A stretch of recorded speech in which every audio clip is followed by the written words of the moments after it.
Muy bien. Buenas tardes, señoritas. Muchísimas gracias por la espera. Primero que pues he tenido algunos pequeños problemitas de conexión y no debe ser por las lluvias y además pues a veces a esta hora también se pone lento el internet y bueno, sin más pérdida de tiempo, pues vamos a empezar la clase y explicarles cuál va a ser la hermenéutica o cuál es el plan de la clase, ¿no? Vamos a procurar tener dos grabaciones, pero en caso de que ustedes tienen clases luego de esta, pues vamos a cortar a la hora que tienen, ¿ya?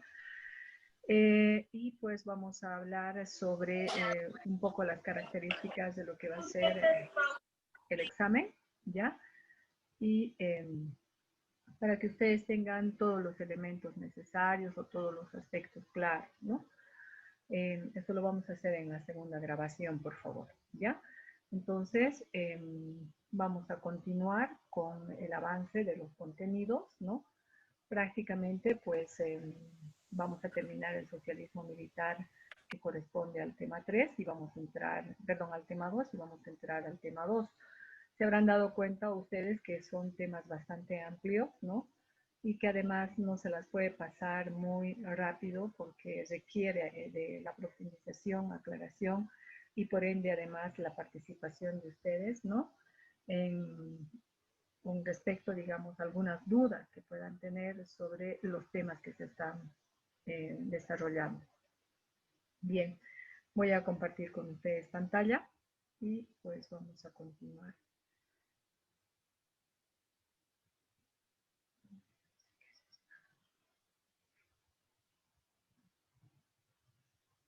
Bien. Habíamos quedado, vamos a procurar la presentación en diapositivas, ¿ya? Justamente, pues ya habíamos visto en la anterior clase, ¿no? Los hechos que van Dicen, a... ¿Sí? disculpe, está con verde la diapositiva, un recuadro verde. Un recuadro verde. Y ¿No que se nota? tapa el texto, dicen. Ya, pero Ahora sí. ahora sí, sí. Un poco de paciencia nomás. Es que el internet creo que no está muy veloz. Espero que ahora se pueda visualizar. Les decía que hemos empezado el siglo XX, ya habíamos hecho referencia a la Guerra del Pacífico, la, la Guerra Civil, ¿no? Y también hemos hablado sobre la Guerra del Acre, ¿no? Que es a inicios del siglo XX, ¿no? La cuestión del indio, la reforma educativa, ¿no? Y también nos referimos a la Guerra del Chaco, ¿no? Hechos que caracterizan este siglo XX, ¿no? Y que definitivamente para nuestro país va a significar una postergación económica y un constante debilitamiento del accionar político, ¿no? Hemos podido observar que casi son, podríamos decir, las mismas causas, ¿no? Que no las mismas causas en el sentido ¿no? de que son los mismos factores, por favor, no, sino que hemos podido observar que entre las causas así es bien parecidas, ¿no? Lo que ha sido la guerra del Acre, la guerra del Chaco y luego la guerra del Pacífico, es un tema de límites, ¿no? Uno de los aspectos fundamentales que quizás no los gobiernos de turno han descuidado, ¿no? Y que a través de sus distintas políticas también no han logrado de alguna forma aplicar una serie de políticas de resguardo de las fronteras y por ende de los beneficios económicos que podrían haber logrado, ¿no? Entonces, me parece muy importante reflexionar sobre estos aspectos, ¿no? Bueno, la guerra del Chaco ha tenido consecuencias para muchos de los historiadores, consecuencias terriblemente negativas, ¿no? Por un lado, pues, uno, la pérdida humana, que es un factor es un aspecto muy negativo en toda guerra, ¿no? Y de cualquier guerra además, ¿no?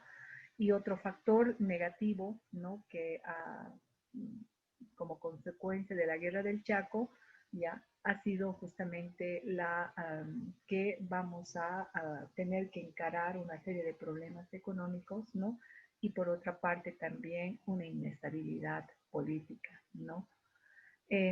Pero sin embargo, para otros historiadores como Javier Albó, como Josep Bernadas, que escriben un libro muy interesante cuyo título es La cara campesina de nuestra historia, ¿no? Señalan que pese a todos los aspectos negativos que pudo haber tenido la guerra del Chaco, hay que destacar un aspecto positivo, ¿ya? Un aspecto positivo que parece importante reflexionar. Y ese aspecto positivo tiene que ver precisamente con una reconstrucción del Estado-Nación, ¿no? Es decir, ahora, ¿no? Surgen como consecuencia de la guerra del Chaco nuevos actores sociales, ¿no? Que empiezan a cuestionar además, ¿no? A las anteriores gestiones y que van a tener además una participación muy importante en el escenario sociopolítico principalmente. Entonces, cuando Barnadas y Albó se refieren de que están surgiendo nuevos grupos sociales que están buscando ser articulados en la construcción del Estado-Nación, pues hay que hablar de dos actores fundamentales, ¿no? Uno es que como consecuencia, o más bien durante la guerra del Chaco, ¿no? Como gran parte, bueno, población indígena, más bien aymara, fue conducida en muchos casos de manera obligatoria, y también quechua, por favor, al frente de batalla, ¿no? Pues es verdad que en su vida habían pisado ese territorio, ¿no? Con características geográficas, climáticas muy distintas, ¿no? Y por ende, fue un encuentro por primera vez con otros grupos étnicos, ¿no? Que son los del oriente, en este caso, o de la parte del Chaco, ¿no? Que por primera vez se reconocen entre ellos y de que tanto aymaras como quechuas asumen una reflexión, obviamente, de que no eran ellos los únicos solos, sino que habían, obviamente, otros grupos que formaban parte del territorio boliviano, ¿no? Y es a partir de ese momento que se identifican esas poblaciones indígenas, ¿no? Como parte, digamos, del territorio de Bolivia y que por lo tanto, pues, se plantea también de que había una diversidad, de que no solamente eran quechuas o aymaras, sino que también habían grupos étnicos guaraníes y otros que estaban asentados en la parte del Chaco, ¿no? Eso lo ve Barnadas y Albó como algo muy positivo porque a partir de este encuentro de estos grupos étnicos, ¿no? Es que juntos van a constituir podríamos decir, una lucha, ¿no? En función, digamos, de las demandas similares que en muchos casos obviamente se plantearon como el tema de la tierra, como el tema del territorio y obviamente la protesta contra los abusos que se cometían en relación a la población indígena, ¿no? Y de este aspecto positivo también hay otro elemento muy importante, no solo es ese reconocimiento o esa constancia de que existe poblaciones indígenas también, ¿no? Tanto en la parte del Chaco, el Oriente, etcétera, ¿no? Pero también, ¿no? Albó y Bernadas nos dice que si hay algo positivo también que hay que señalar es el hecho de que como consecuencia de la guerra del Chaco surgen estos grupos, ¿no? Que habían ido a la guerra del Chaco y que son denominados los excombatientes de la guerra del Chaco, conocido como, obviamente, la LEC, una organización que no tenía, se establece más bien esta organización de la LEC, la Legión de los Excombatientes, en donde estaban articulados, obviamente, indios que habían ido a la guerra, mestizos que habían ido a la guerra, blancos que habían ido a la guerra, pero que en todos evidentemente tienen algo muy en común de haber sido parte de este conflicto y que llegan a constituirse en una organización muy importante, no ser una organización que en principio señala su obviamente su alejamiento de la política, pero más bien se convierte en una organización social contestataria, de crítica, ¿no? Y reclamando además sus derechos, en este caso por haber participado en la guerra. Entonces, estos autores nos dicen que no solo hay que ver todos estos factores evidentemente negativos que tiene necesariamente una guerra, ¿no? Que junto a ello va la pérdida de nuestro Chaco, por otra parte, ¿no? Y no solo eso, ¿no? El debilitamiento político, el debilitamiento económico, etcétera, que cuando un país va a este conflicto le cuesta definitivamente volver a empezar, ¿no? Y también les había señalado que durante la guerra del Chaco, pues se le hace el corralito a justamente a Daniel Salamanca, ¿no? Eh, por ejemplo, entre ellos estaba Enrique Peñaranda, Butch, David Toro y otros, ¿no? Porque habían visto ellos que desde la presidencia había una ineficacia definitivamente y el resultado de eso eran estas pérdidas, ¿no? Y hay que destacar precisamente que durante la guerra del Chaco, ¿no?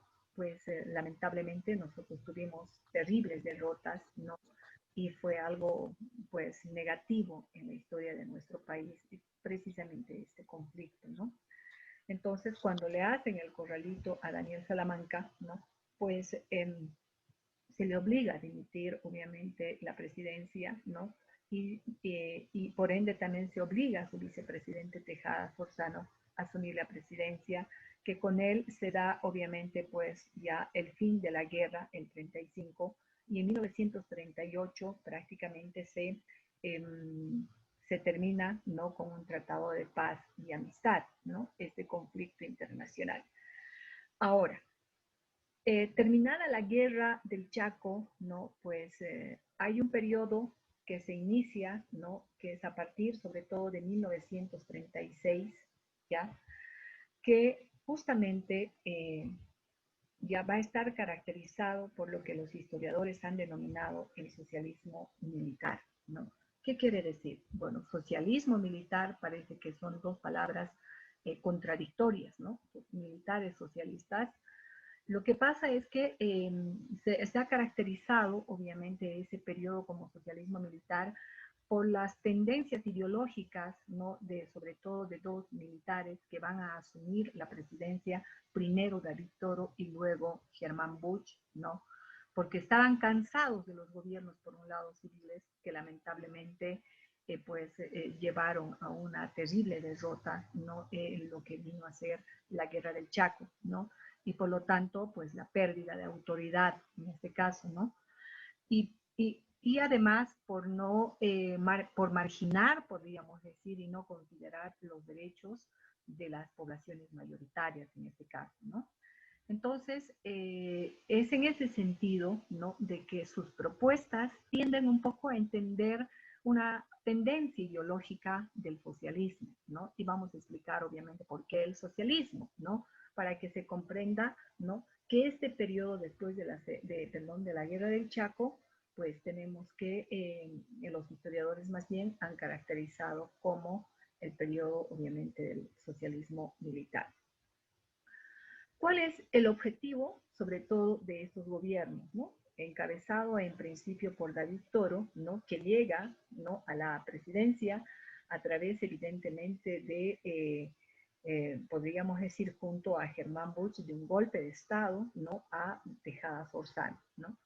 Entonces, el objetivo principal, el porqué del socialismo militar, ¿no? Es la construcción de un Estado fuerte, que estaría encargado de la formación de la nacionalidad. Si algo sería perdido desde la perspectiva de ellos, es precisamente el tema del patriotismo de la nacionalidad.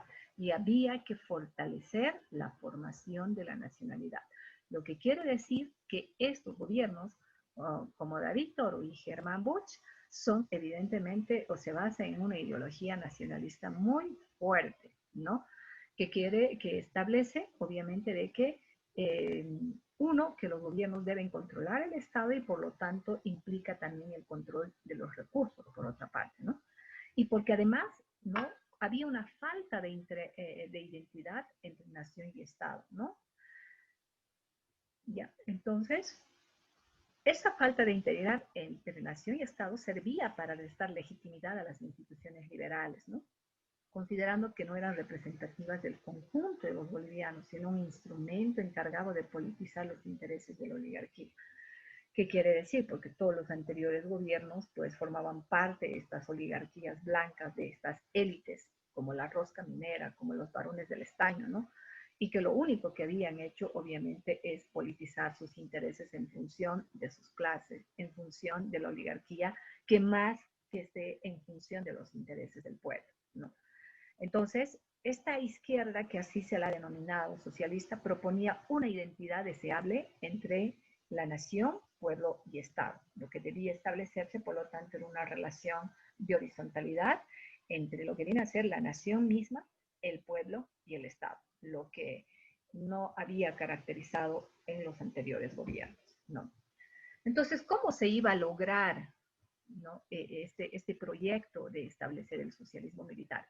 Uno, consiguiendo la integración de las capas sociales y raciales, ¿no? O sea, hay que buscar la integración de todos los grupos sociales y raciales excluidas en el antiguo régimen, porque a lo largo de la historia, desde la perspectiva de estos gobiernos, han sido excluidos incluso en la construcción del Estado-Nación y por ende en sus propios derechos, ¿no? En los sectores sociales, por lo tanto, se aceptaba su actividad política y en el caso de los indígenas se busca la redención del indígena. Esa es una manera, obviamente, de cómo lograr, ¿no?, este proyecto del socialismo militar. Y segundo, es la ruptura de este aislamiento geográfico de amplias zonas del país ante los riesgos del desmembramiento por la agresión o por el surgimiento de tendencias federalistas, era otro elemento muy importante en el que se debería trabajar.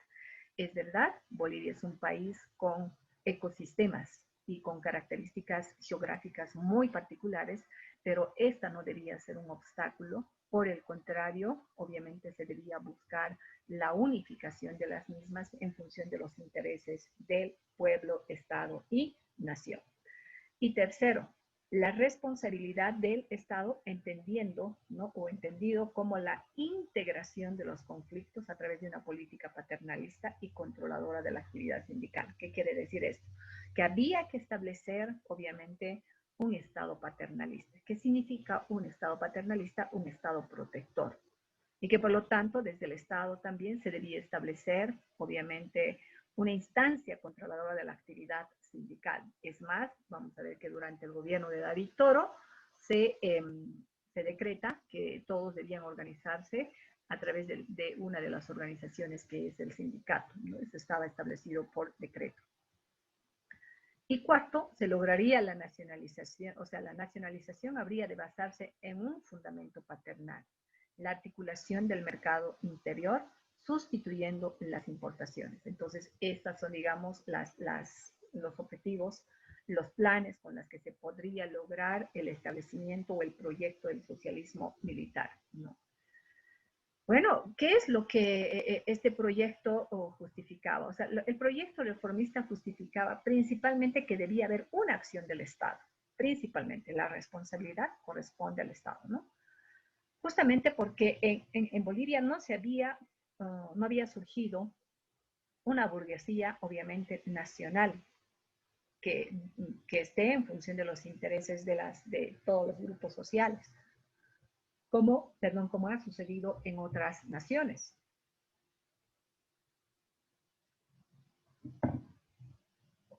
Pero que sea una burguesía económica que esté en función de los intereses de la nación, ¿no? Y por otra parte, por la necesidad de algunas de sus funciones, que algunas de sus funciones fueran asumidas por los poderes políticos, ¿no? Más bien, en su lugar, Bolivia disponía de una oligarquía antinacional, como son catalogados, por ejemplo, los varones del estaño, cuyo enriquecimiento se había basado en la exportación de los metales preciosos y las materias primas. Obviamente, los varones del estaño, más que haber beneficiado al crecimiento de nuestro país, ha sido un beneficio de clase, un beneficio personal, ¿no? Gracias, obviamente, a la materia prima, y en este caso el estaño. Antes, la plata, y así sucesivamente, ¿no?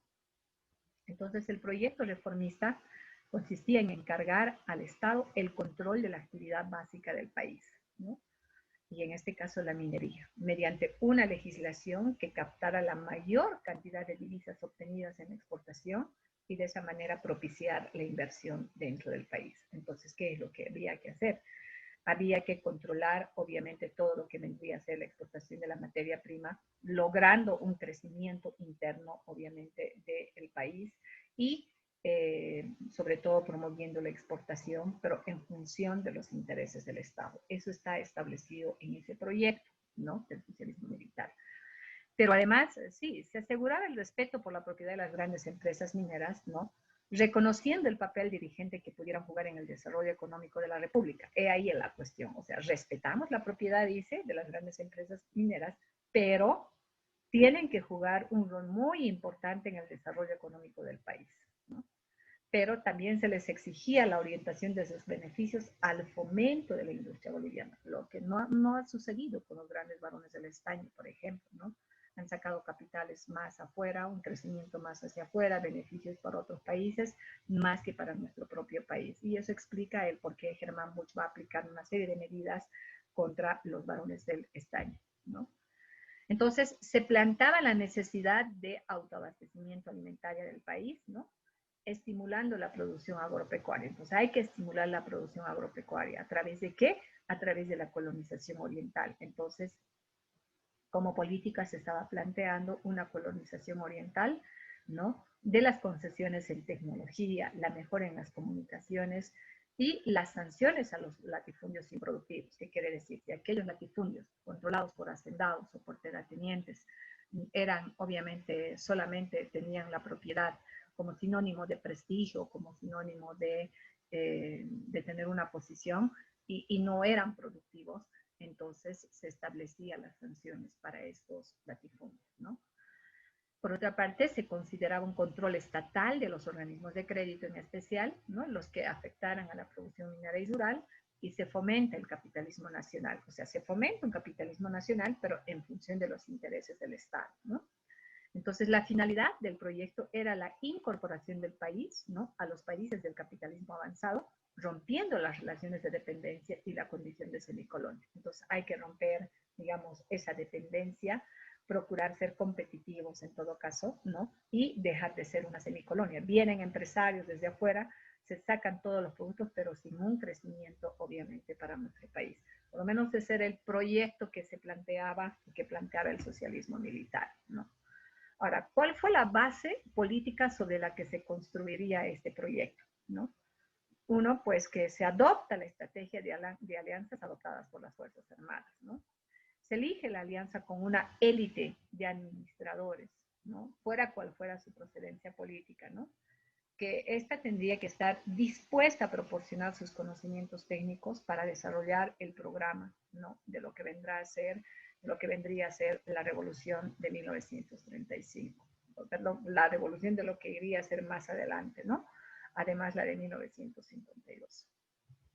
Y en este caso, ¿no?, obviamente cuando se prepara este proyecto, se está pensando en este proyecto revolucionario, ¿no? Ahora, evidentemente, no hay que pensar, obviamente, que si bien tiene cierta fortaleza este proyecto del socialismo militar que buscó implementar y que se implementó no completamente, ¿no?, pues es importante señalar cuáles han sido los puntos débiles de ese programa, ¿no? Uno, su verificación había de hacerse en una coyuntura muy depresiva, no en una fase de expansión que permitiera al Estado absorber recursos y actuar como gran redistribuidor. Bolivia no estaba en ese momento en condiciones. La década de los 30, pues en el mundo en general, ha tenido pues sus grandes tropiezos y problemas como consecuencia de lo que fue la depresión económica a nivel mundial. Entonces, si bien nosotros nos estábamos perfilando como una nación exportadora de materia prima de estaño, pero lamentablemente pues no se ha gozado de esos intereses a favor de nuestro Estado, ¿no? Y por otra parte eso genera, o sea, conlleva a estos problemas, ¿no?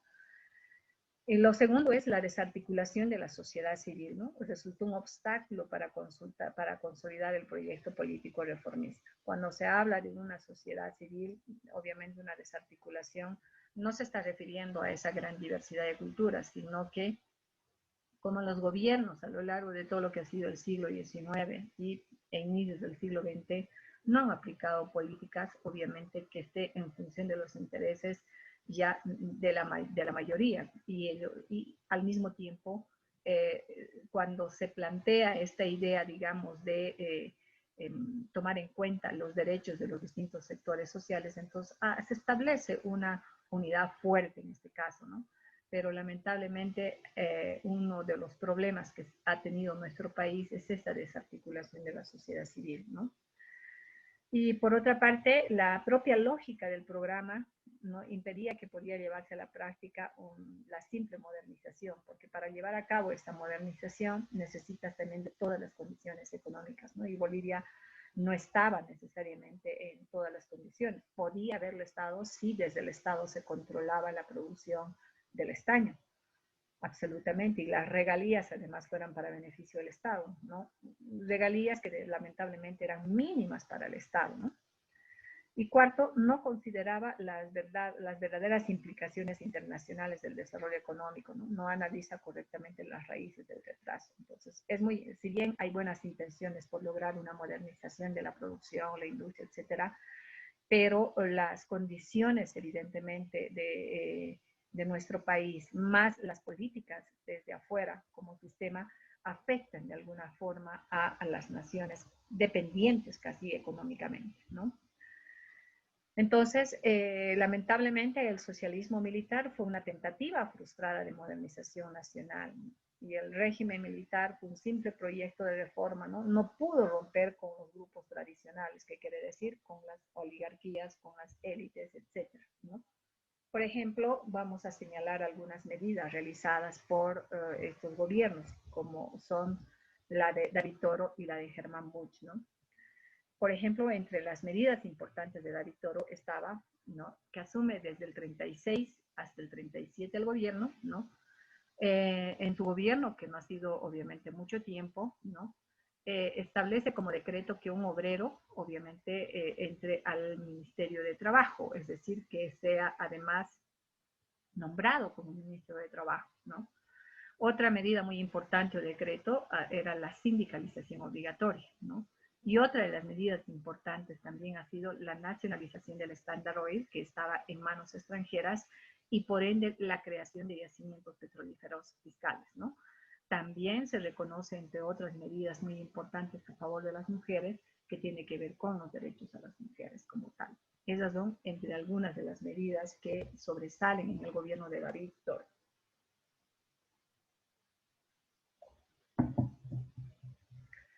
Bueno, David Toro deja el poder, no deja obviamente por propia voluntad el poder, porque le da un golpe de Estado Germán Busch, ¿ya? Y justamente pues Germán Busch argumenta de haberle dado obviamente el golpe de Estado, justifica en el sentido de que David Toro estaría desviándose del proyecto que se había planteado, del proyecto del socialismo militar. Y bueno, y algunas desavenencias que podían haber tenido, obviamente, ambos. Germán Busch se reconoce sobre todo una de las medidas muy importantes, ¿no? Tenemos primeramente que Germán Busch asume la presidencia de manera, o sea, no quiero ser dictatorial, pero a través de un golpe de Estado. Sin embargo, promueve inmediatamente perdón, la realización de la Convención Nacional de 1938. ¿Ya? En esta Convención Nacional de 1938, ahí se le reconoce como presidente constitucional, ¿no? Y además como vicepresidente a Enrique Valdivieso. Enrique Valdivieso era un ex dirigente, obviamente dirigente de la FUT, de la Federación Universitaria, de una línea izquierdista, podríamos decir, ¿no? Todos los que van a formar parte de la convención, la mayoría era de una línea de izquierda, ¿no? No estamos hablando necesariamente de que hayan sido socialistas, por favor, de una línea de izquierda y en menor proporción de una línea de derecha, ¿no? Entonces, la convención, obviamente, en esa convención primero se reconoce como presidente constitucional a Germán Busch, vicepresidente Enrique Valdivieso, ¿no? ¿Qué aspectos se discuten? Uno, y que además se aprueban, los derechos sobre la paternidad. ¿Qué quiere decir esto? Quiere decir que hasta ese momento, hasta antes de que se declaren los derechos sobre la paternidad, es que los hijos que nacían fuera de matrimonio, por decir, hombres que estaban casados con sus esposas y que tenían, por decir, otra pareja, etcétera, ¿no? Estos hijos no eran reconocidos legalmente, ¿no? Entonces se discute esa ley y por lo tanto todos los hijos nacidos fuera de matrimonio, obviamente, debían ser reconocidos, ¿no? Eso ha generado también mucha polémica en este caso, ¿no? Por otra parte, pues se analiza la libertad de expresión de los medios de comunicación en vista de que en ese momento que Germán Buch había asumido la presidencia, los medios de comunicación, sobre todo, han tenido un rol muy importante. Había medios de comunicación que descalificaban a Germán Buch y que recibía demasiadas críticas negativas. Por otra parte, por ejemplo, el periódico El Diario, ¿no? Pero habían otros medios de comunicación como El Imparcial, El País, etcétera, que aplaudían las medidas, obviamente, de la Convención Nacional, porque era un momento oportuno para, podríamos decirse, para poder reivindicar derechos de ciertos grupos sociales, ¿no? Entonces, aquí, justamente por los excesos quizás de medios de comunicación como el diario, de pretender desprestigiar uno, Germán Buch, la Convención Nacional, es que se establecen límites en el tema de la expresión, de la libertad de expresión de los medios de comunicación. Otro punto que se va a discutir es el tema de la pena de muerte, ¿no? Porque hasta ese momento seguía vigente la pena de muerte y es hasta la Revolución de 1952 que va a seguir vigente la pena de muerte, ¿no? Normalmente aquellos que habían cometido delitos terribles contra la patria principalmente, ¿no? Y luego, pues, una de las medidas muy importantes que establece Germán Buch, y para darles mano dura, podría decirse, a los grandes varones del estaño, ha sido los decretos sobre las regalías dirigidas a los varones del estaño, que debía ser más del 51% para beneficio del Estado. Y claro, eso de ninguna manera les va a agradar a los grandes varones del estaño porque formaban parte de las oligarquías. Entonces van a buscar los medios, los mecanismos necesarios para que Germán Buch deje el poder. Porque este periodo del socialismo militar es un periodo, obviamente, en el cual no están gobernando las oligarquías, ¿no? Justamente porque ellos entran a través del golpe de Estado y lo que buscan es limitar ese poder, obviamente, de las oligarquías que estaban en función solamente de sus intereses de clase, intereses económicos muy fuertes, además, olvidándose de gran parte de la población, como es la clase obrera, como es la población indígena, etcétera, ¿no? Y con el socialismo militar, aunque solo haya quedado casi en un proyecto, aunque se hayan dado algunas medidas, ¿no? Pues buscaba la reivindicación de las mayorías sociales en general, ¿no? Y con ese decreto sobre el tema de las regalías era nada más, nada menos que un castigo muy fuerte, ¿no? A estos grandes varones del estaño, que dejaban muy pocas regalías para beneficio de nuestro país y que por lo tanto debían pagar más del 51% que por derecho correspondía a nuestro país. Lo que pasa es que los anteriores gobiernos a ellos pues firmaron estos tratados, podría decirse, con los varones del estaño, porque recibían también migajas y recibían ellos muy aparte como beneficio personal, ¿no? Entonces, esto era muy observado, obviamente, por Germán Buch. Entonces, aquí lo que hay que enaltecer son los valores, la nacionalidad, etcétera, ¿no? Lamentablemente, Germán Buch en los libros de historia señala que se suicidó. Es algo que queda en la nebulosa de la historia. Al final, no se sabe exactamente si se suicidó o si le obligaron a suicidarse, etcétera, ¿no? Aunque se ha escrito por algunos historiadores estos incidentes, pues no es aquí el tema de debatir si se ha suicidado o no. El punto es que muere Germán Buch en circunstancias muy particulares, ¿no? Y porque se está buscando, y muy joven además, no se está buscando por todos los medios, además, y la presión de la oligarquía que no quiere dejar el poder, que quiere retomar el poder, ¿no? Y lo va a lograr con la muerte de Germán Buch, ¿no? Y es así que nuevamente resurge la oligarquía. Y es así que nuevamente la oligarquía pues retoma nuevamente el poder a través de un militar que era precisamente el señor Quintanilla. Un militar que era contrario, podríamos decir, a los ideales y al socialismo militar de Toro y de Buch. Un militar que era más de una tendencia de derecha y de servilismo a la oligarquía, a los intereses de clase de un solo sector, ¿no? Entonces, el surgimiento de esta oligarquía, uno tiene que ver con el hecho ya de la muerte de Bush, ¿no? Y por lo tanto empieza una crisis de aquellos que profesaban la línea de la izquierda, ¿no? Y se va a aislar, por ejemplo, a todos aquellos oficiales que compartían esa línea de la izquierda, ¿no? Se los aísla del mando general, ¿no?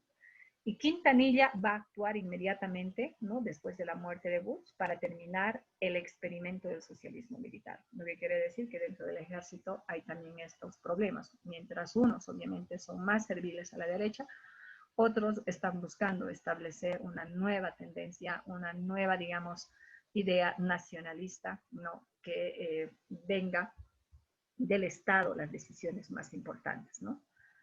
Y bueno, Quintanilla, con la ayuda del Estado Mayor, va a buscar apoyo para establecerse en el mando político. ¿Y que de quién busca apoyo? Sobre todo de las oligarquías, de los varones del estaño, ¿no? ¿Quién tenía que haberle sucedido, obviamente, a Bush? Era el señor Bilbao Rioja, ¿no? Que iba a ser el sucesor legal de Bush, ¿no? Entonces, pues a Bilbao Rioja se le va a hacer, se le va a poner muchas trampas, en fin, y Bilbao Rioja no era ningún tonto, se dio cuenta de la situación, pero el poder económico, por un lado, que tenían estos varones del estaño, estas oligarquías, estas élites, ¿no? Y a la cabeza de Quintanilla, que es un títere prácticamente, ¿no?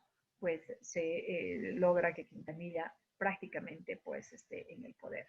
Hay que tomar en cuenta que estas oligarquías, varones del estaño, paralelamente ya fueron constituyéndose en un partido que era el Partido de la Concordancia, ¿no? Entonces, luego de la muerte de Bush, quien tendría que haberle sucedido inmediatamente, o sea, legalmente, ¿no? Era Valdivieso, ¿no? El vicepresidente que fue arrestado, ¿no? Recibió apoyo de Hernando Siles, Augusto Céspedes, intentó sin éxito y apoyo popular para Valdivieso porque Quintanilla tomó el poder, ¿no? Entonces, Quintanilla, ¿qué hace? Se apoya en el Partido de la Concordancia, es el partido de las élites. Enseguida vamos a terminar y vamos a retornar, por favor.